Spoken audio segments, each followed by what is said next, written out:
நில்லுங்க, உள்ள வராதீங்க. நான் கேள்விப்பட்டதெல்லாம் உண்மையா?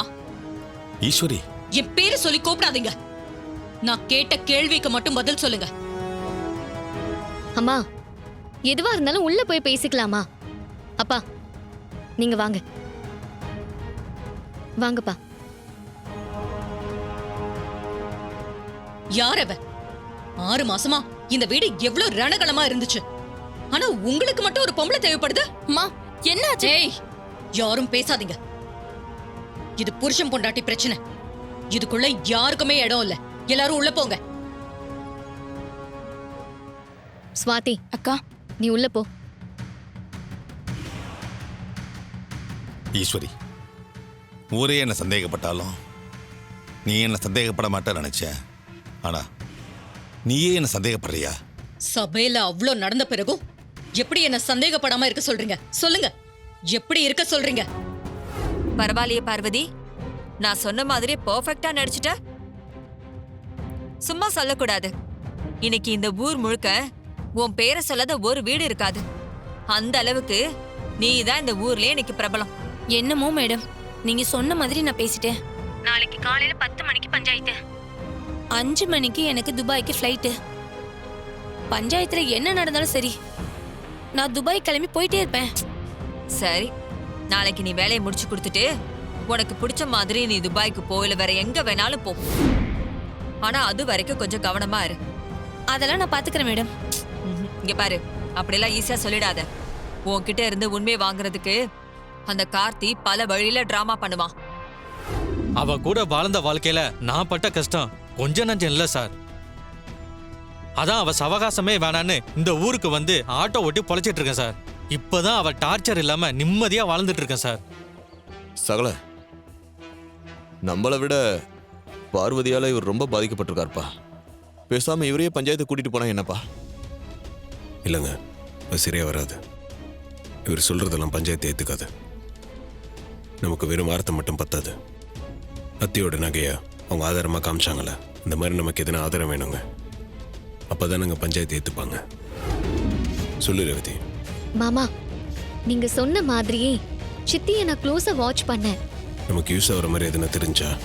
ஆமா மாமா, இப்பதான் சித்தி ரகசியமா யாரோ ஒரு பொண்ணு கிட்ட போன்ல பேசிட்டு இருந்ததை நான் பார்த்தேன். அந்த பொண்ணு நாளைக்கு 5 மணிக்கு துபாய்க்கு ஃப்ளைட் ஏறி போறதா சித்தி கிட்ட சொல்லிட்டு இருந்தாங்க. அப்படியா? சரி, இந்த விஷயம் போதும். மற்றதெல்லாம் நான் பார்த்துக்கிறேன். நீ உன் சித்தியை வாட்ச் பண்ணிட்டே இரு. நான் திரும்ப கூப்பிட்றேன்.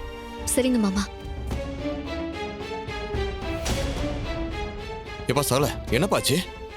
அவங்கள பற்றி ஒரு விஷயம் தெரிஞ்சிருக்குங்க. அப்படியா? நாளைக்கு 5 மணிக்கு அவங்க துபாய் போகிறாங்களாம். என்னது, துபாய் போதா? எப்பா சகல, நாளைக்கு அந்த பொம்பளை பஞ்சாயத்துல ஒப்படைக்கணுமேப்பா. நாளைக்குள்ள மாமா மேல எந்த தப்பும் இல்லைன்னு பஞ்சாயத்துல நம்ம நிரூபிச்சாகணுங்க. இல்லைனா மாமா செய்யாத தப்புக்காக காலத்துக்கு அந்த பழியை சுமக்கணும். தலகுனிஞ்சே இருக்கிற மாதிரி ஆயிடுங்க. மாமாக்கு அந்த நிலைமை வந்துடக்கூடாது. எப்பா, நீ சொல்றத பார்த்தா டைம் ரொம்ப கம்மியா இருக்கப்பா. இப்ப என்னப்பா பண்றது? சொன்னதெல்லாம் ஞாபகம் இருக்குல்ல? தோ வராங்க பாரு, இவங்க தான் இந்த ஊர் பஞ்சாயத்து தலைவி. ஓ, அந்த மச்சக்கண்ணி இவங்களோட புருஷன் தானா? ஊருக்குள்ள பெரிய குடும்பம்னு பேரு, ஆனா உள்ள நுழைஞ்சு பார்த்தா தானே தெரியுது ஒவ்வொருத்தர் வெள்ளை வேட்டிக்குள்ளேயும் எவ்வளவு அழுக்கு இருக்குன்னு. ஒண்ணுக்கு 4 பொண்ணுங்க இருக்கு. இந்த வயசுலயும் ஒரு பொம்பளை வச்சுட்டு இருக்காரு இந்த ஊரு பெரிய மனுஷன். வெளியே தெரிஞ்சா நம்ம ஊருக்கு தான் கேவலம். நல்ல வேலை, கலச பூஜை நின்னு போச்சு. இந்த மாதிரி ஆளுங்க கோயில் மரியாதையை ஏத்துக்கிட்டா நம்ம ஊர் மரியாதை என்ன ஆகுறது? தானே குடும்பத்துல நடக்கிற விஷயத்தை உங்களால சரி செய்ய முடியல. இதுல இவங்க இந்த ஊருக்கு பஞ்சாயத்து தலைவியா? இவங்க சொல்றதை கேட்டுட்டு நம்ம பஞ்சாயத்துல உட்காரணுமா? நினைச்சாலே கேவலமா இருக்கு.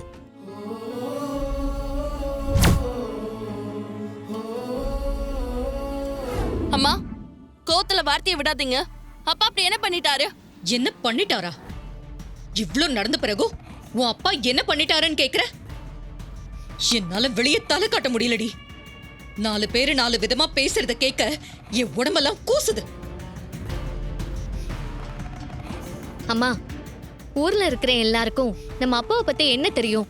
6 மாசம் முன்னாடி என் நகையை எடுத்துட்டு போய் இவர் ஒருத்தருக்கு கொடுத்தது இத்தனை வருஷம் குடும்பம் நடத்தின எனக்கே தெரியல. இன்னும் ஊர்ல இருக்கிறவங்கள உங்க அப்பா பத்தி தெரிஞ்சுக்கிட்டு என்ன பண்ண போறாங்க? அவ்வளவுதான். என் மானம் மரியாதை எல்லாமே போச்சு. அம்மா, அப்பாவை எதுவும் சொல்லாதம்மா. அவரு பாவம்மா. யாரடி பாவம்? உன் அப்பா பாவமா? வயசு பொண்ணுங்களை வீட்டுல வச்சுக்கிட்டு உன் அப்பா பண்ண காரியத்தை பார்த்து இந்த ஊரே சிரிக்குது. நம்ம குடும்பத்துல எல்லாமே ஈஸ்வரி தானே எல்லாரும் சொல்லுவாங்க. அப்பெல்லாம் கூட அதை நினைச்சு நான் பெருமைப்பட்டிருக்கேனே தவிர வராமப்பட்டதில்லம்மா. நாம தான் இந்த வீட்டில் ஆம்பளை. நாம இருக்கிறப்போ இவளை இவ்வளவு தூரம் உயர்த்தி பேசுறாங்களேன்னு கடுகு அளவு கூட எண்ணம் எனக்கு வந்ததில்லம்மா. அப்படிப்பட்டவ என் மேல சந்தேகப்பட்டா நினைக்கிறப்ப தான் என்னால தாங்க முடியலம்மா. அப்பா, நீங்களே இப்படி உடைஞ்சு பேசுனா எப்படிப்பா? நான் உடையலம்மா. உங்க அப்பா மேல உங்க அம்மா வச்சிருக்கிற நம்பிக்கை இவ்வளவுதானான்னு நினைச்சு அப்படியே திகைச்சு போய் நிக்கிறேன். அப்பா, இப்படியெல்லாம் பேசாதீங்கப்பா. எங்களுக்கு ரொம்ப பயமா இருக்குப்பா.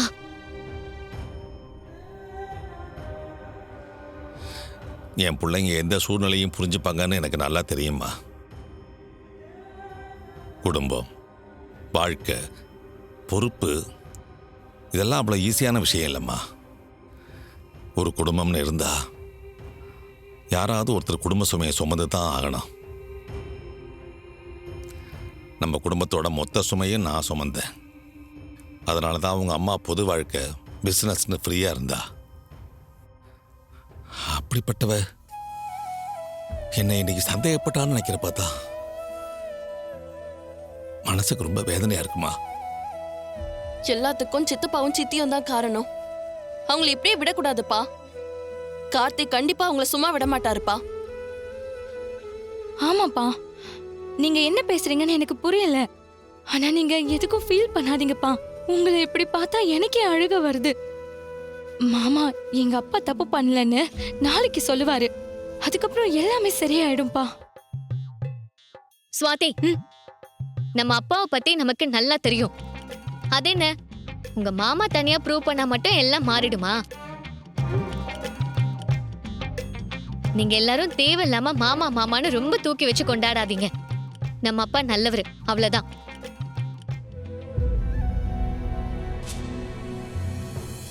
இவன் ஏன் இப்படி மாறினானே தெரியல.